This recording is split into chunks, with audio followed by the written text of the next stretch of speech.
Magandang gabi Pilipinas. Sa ating balita, nasa ilalim ng Signal Number 2 ang maraming lalawigan sa Visayas at Mindanao sa paglakas pa ni Bagyong Bashang habang kumikilos papalapit sa may Southern Leyte, Surigao del Norte area. Alas 4 ng hapon na mataan po ang sentro ng bagyo sa layong 201 kilometers silangan po yan ng Surigao City, Surigao del Norte. Taglay nito ngayon ang maximum sustained winds na 85 kilometers per hour near the center at pagbugso nga abot naman ng 100 kilometro kada oras. Bahagya rin bumilis ang pagkilos nito pakanluran sa bilis na 33 kilometers per hour. Sa ngayon, nasa ilalim ng Signal Number 2 ang Iloilo, Negros Oriental, Negros Occidental, Siquijor, Guimaras, Cebu, Bohol, Southern Leyte, Leyte, Eastern Samar, Biliran Island at Camotes Island. May Signal Number 2 din sa may Camiguin, Dinagat Province, Surigao del Norte kasama na ang Siargao Island, northern part ng Surigao del Sur at northern part ng Agusan del Norte. Ang mga lalawigang ito ay pinaghahanda sa possible flash floods at landslides at storm surges along coastal areas. Samantala, may Signal Number 1 naman sa may Luzon,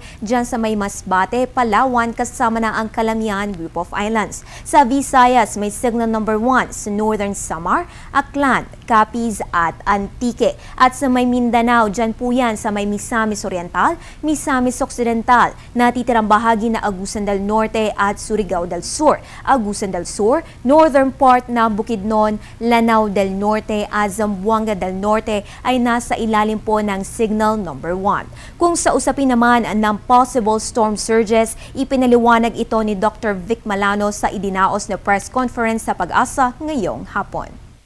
Pagka po ay tumama po siya sa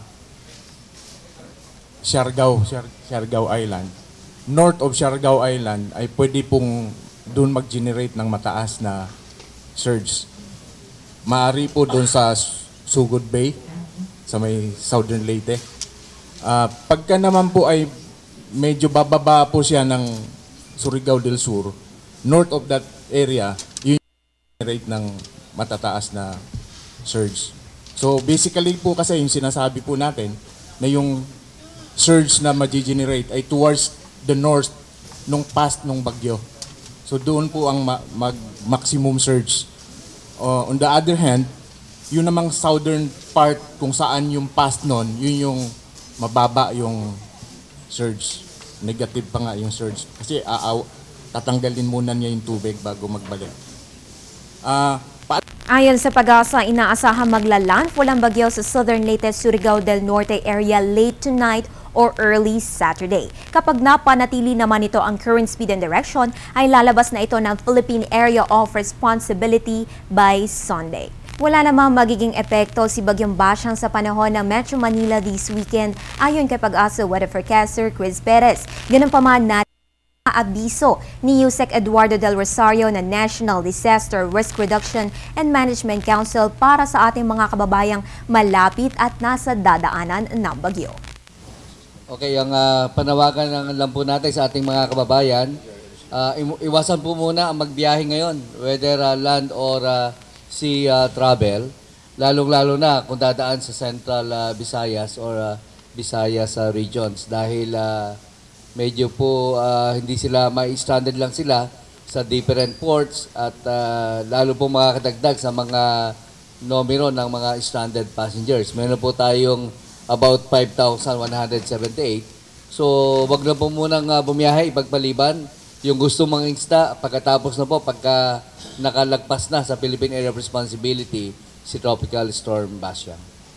Kapag ang tropical depression category na bagyo sa Pilipinas ay lumakas sa tropical storm category, ito ay binibigyan ng international name. At itong si Bagyong Bashang, meron itong international name na Kajiki na ang ibig sabihin ay isang spearfish mula sa bansang Japan. Para bukas, unang araw ng Pebrero, sisikat ang araw 6:24 ng umaga at lulubog naman 5:55 ng hapon. At yan ang pinakahuling balita sa ating panahon. Ako po si April Enerio, huling araw na nag-uulat bilang inyong weather girl. Makasama nyo na ako sa hanin ng balita mula next week, Lunes hanggang Biyernes, dito lamang sa Telebisyon ng Bayan.